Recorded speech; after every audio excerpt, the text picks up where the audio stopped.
Om Sai Ram, my obeisances to all the Sai devotees who have been with us since the beginning of Sri Sai Satcharitra series.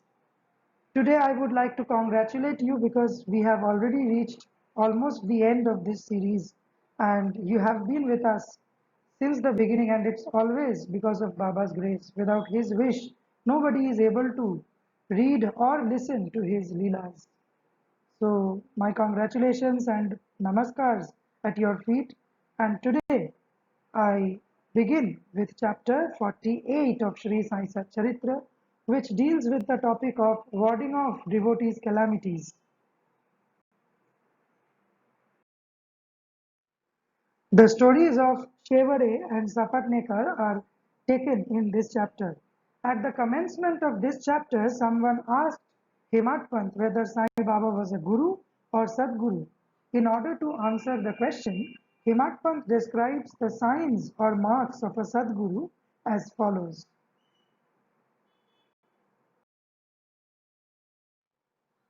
Sadguru, he who teaches us Ved and Vedanta, or the six Shastras, he who controls the breath or brands his body with mudras, or gives teasing discourses regarding Brahma, he who gives mantras to the disciples and orders them to chant the same a certain number of times but does not assure them any result in a definite time, he who by his lengthy gross knowledge explains beautifully the ultimate principle but has himself got no experience or self-realization is not a Sadguru, but he who by his discourse creates in us a distaste for the enjoyments of this world and the next, and gives us a taste of self realization, who is well versed in both the theoretical and practical knowledge, deserves to be called a Sadguru. How can he, who himself is devoid of self realization, give it to the disciples? A Sadguru does not ever in his dream expect any service or profit from his disciples. On the contrary, he wishes to serve them. He does not think that he is great and the disciple small.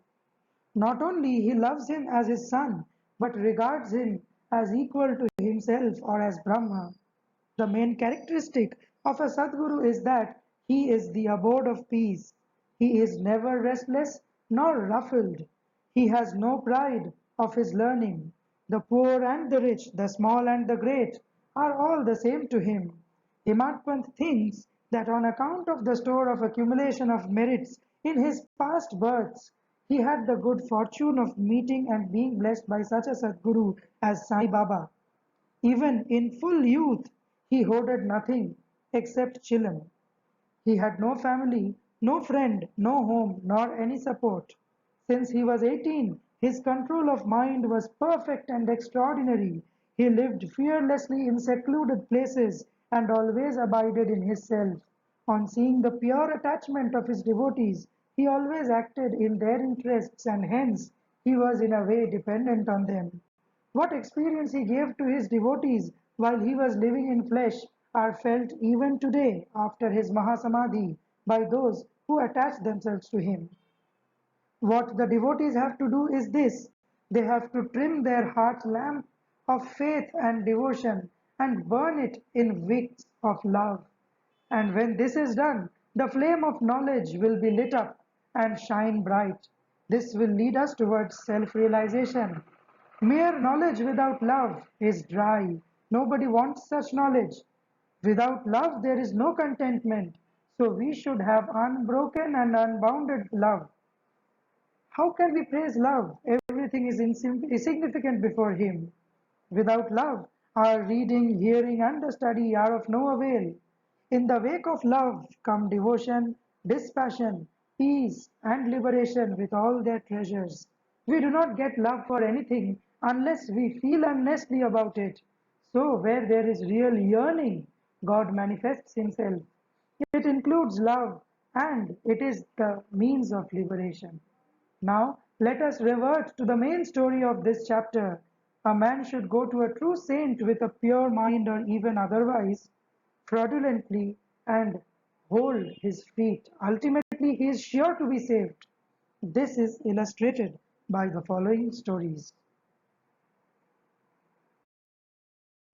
Mr. Shevare. Mr. Sapatnekar of Akkalkot, Solapur district was studying law.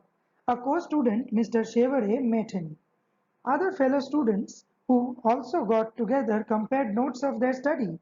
It was found by the questions and answers amongst themselves that Mr. Shevare was the least prepared of all for the examination, and therefore all the students derided him.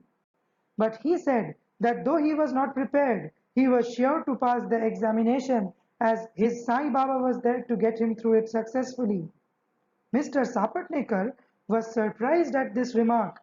He took Mr. Shevare aside and asked him who this Sai Baba is whom he extolled so high.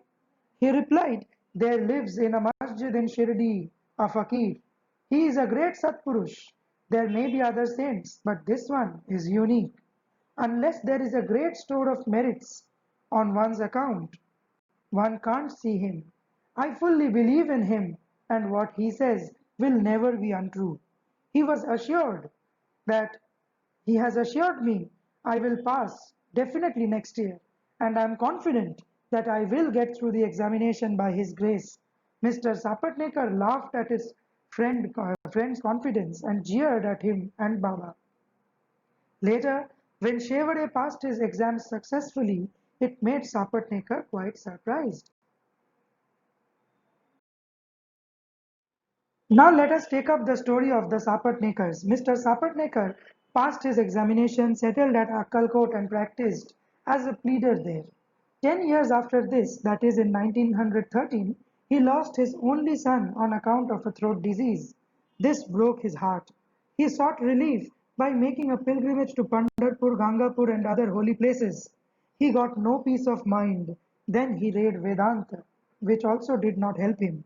In the meanwhile, he remembered Mr. Shevare's remark and his faith in Baba, and he thought that he too should go to Shirdi and see Baba. He went to Shirdi with his younger brother Pandit Rao and was much pleased to see Baba from a distance.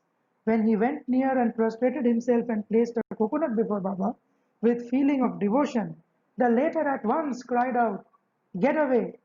Sapatnekar hung down his head, moved back, and sat aside.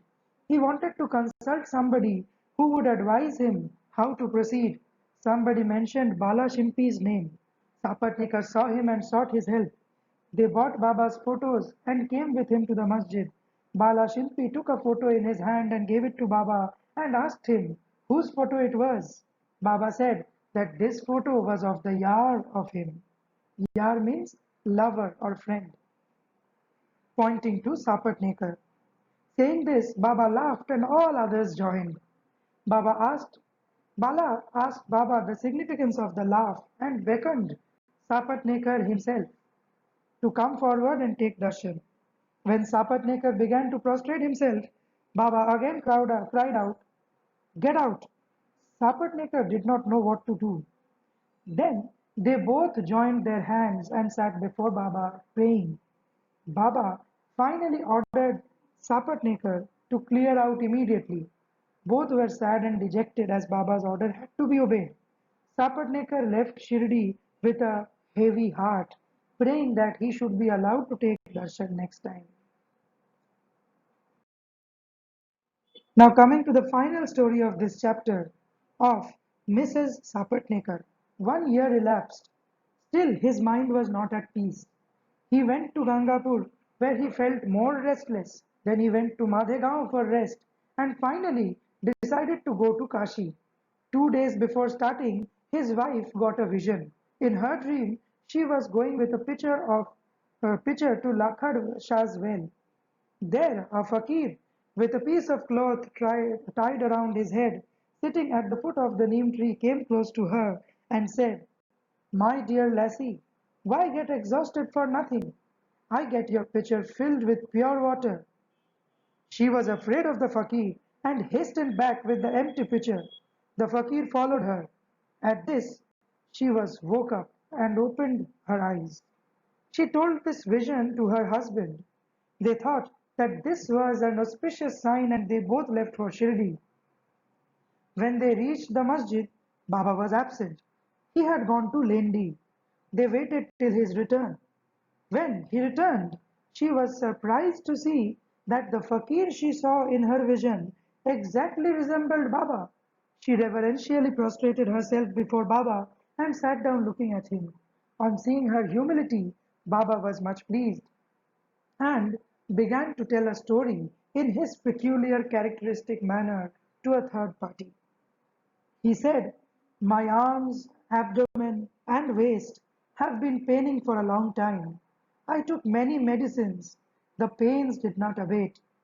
I got sick of the medicines as they gave me no relief. But I am surprised to see now that all the pains have disappeared at once."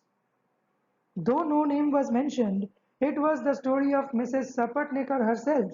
Her pains, as described by Baba, left her as soon as this was uttered by Baba, and she was extremely happy.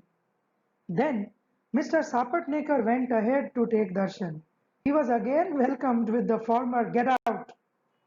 This time he was more penitent and persevering. So he said that Baba's displeasure was due to his past deeds and resolved to make amends for the same. What past deeds did Sapatnekar refer here? That Mr. Shevare's case. He had humiliated Baba and Shevare. So those deeds, the the seeds which he had sown before were reaping now. The karma was coming back to him. So he placed his head on Baba's feet and Baba placed his hand on him.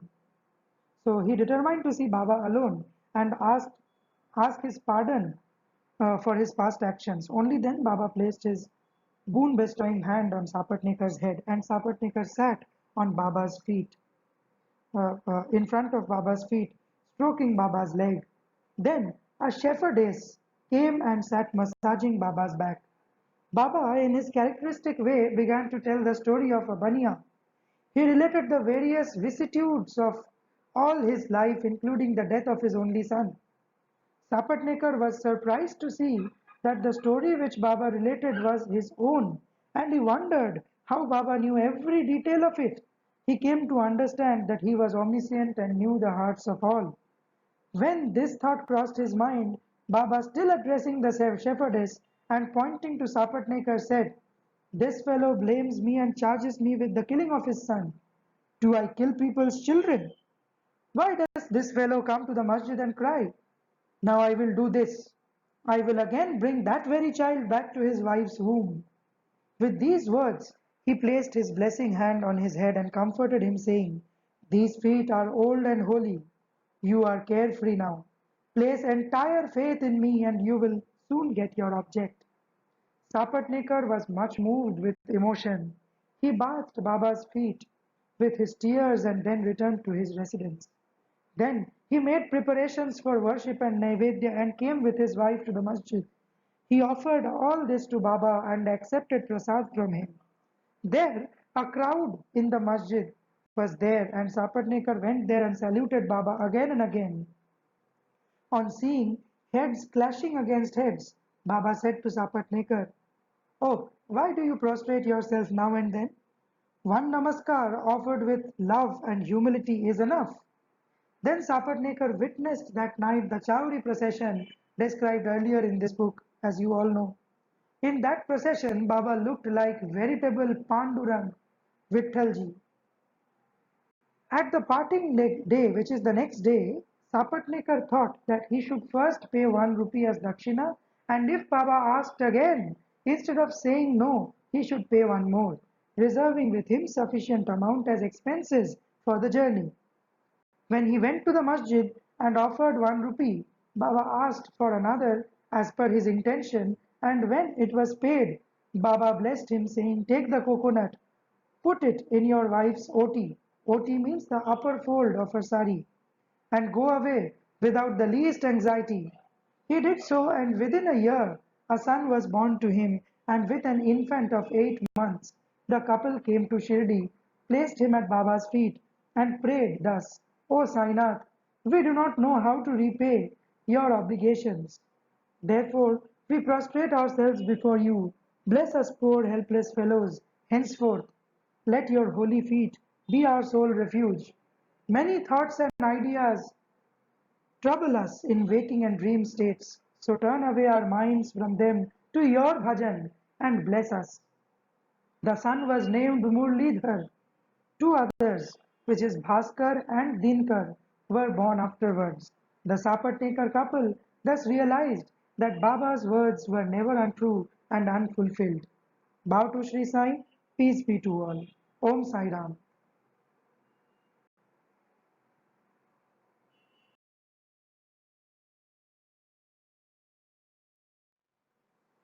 With this conclusion of the 48th chapter of Sri Sai Satcharitra series, I pray Baba, I make a prayer sincerely to Baba to bestow his choicest blessings on you all, the listeners of this holy series.